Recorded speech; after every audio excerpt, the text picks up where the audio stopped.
The Silent Witness. The small coastal town of Clearwater was known for its picturesque cliffs, quaint cottages, and a lighthouse that had stood for over a century. But one foggy evening, the lighthouse keeper, Albert Hayes, was found dead at the base of the towering structure. The cause? A fall, or so it seemed. Detective Grace Miller arrived as the fog began to lift, revealing the jagged rocks and swirling waters below. Albert's body lay on the rocky shore, his flashlight still clutched in his hand. At first glance, it appeared to be an accident, but something didn't sit right with Grace. As she surveyed the scene, Grace's gaze fell on a set of footprints leading away from the lighthouse, partially obscured by the shifting tide. She motioned to the responding officer, "Secure the area and follow these tracks. I'll take a look inside." Inside the lighthouse, the air was thick with the scent of sea salt and old oil. The spiral staircase creaked with each step as Grace ascended, her flashlight cutting through the dim light. The lantern room at the top was pristine, the lens gleaming as if freshly polished. Yet on the desk near the window, Grace found something unusual, a single chess piece, a black knight lying on its side. "Odd souvenir," Grace muttered, bagging the piece for evidence. Back at the station, Grace spread the evidence on her desk. The chess piece, a photograph of the footprints, and Albert's personal effects retrieved from the lighthouse. The autopsy report confirmed her suspicions. Albert's injuries weren't consistent with a simple fall. There were bruises on his arms, suggesting a struggle. She turned to Officer Liam Torres, who had followed the footprints. "What did you find?" "The tracks lead to the old boathouse," Liam said, placing a map of the area on the table. "Inside, we found a pair of boots with wet soles and mud that matches the shore.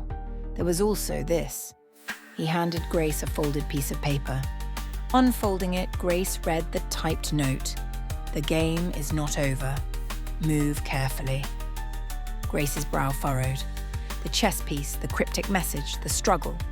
They all pointed to one thing. This wasn't an accident.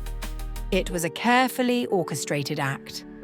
The next morning, Grace visited the lighthouse keeper's house, a modest cottage nestled near the cliffs. Albert's niece, Clara Hayes, greeted her with red-rimmed eyes and a trembling voice. "Uncle Albert didn't have enemies," Clara insisted. "He was kind, maybe a bit reclusive, but he loved that lighthouse more than anything." "Did he ever mention receiving threats or noticing anything unusual?" Grace asked gently. Clara hesitated. "Last week he said someone had been tampering with the lighthouse. The lantern wasn't working properly, and he thought he saw someone near the cliffs at night, but he laughed it off, said it was probably kids playing pranks." Grace's jaw tightened. "Did he mention who it might be?" "No, but he did get a package a few days ago. It had a chessboard and a note. He wouldn't tell me what it said, but he looked worried." Back at the station, Grace studied the chess piece again, turning it over in her gloved hands. The base was engraved with 2 letters, AK. She pulled up the town's records, searching for anyone with those initials. One name stood out: Arthur Klein, a former lighthouse keeper who had been dismissed 10 years earlier after an altercation with Albert. Klein had disappeared shortly after his dismissal, leaving behind whispers of bitterness and revenge. Grace leaned back in her chair, the pieces of the puzzle beginning to fall into place. If Klein had returned, he would know the lighthouse intimately, its routines, its weaknesses. And if the chess game was his way of sending a message, Albert's death might just be the opening move. That evening, Grace and Liam headed to the old boathouse. The wooden structure creaked in the wind, its peeling paint a testament to years of neglect.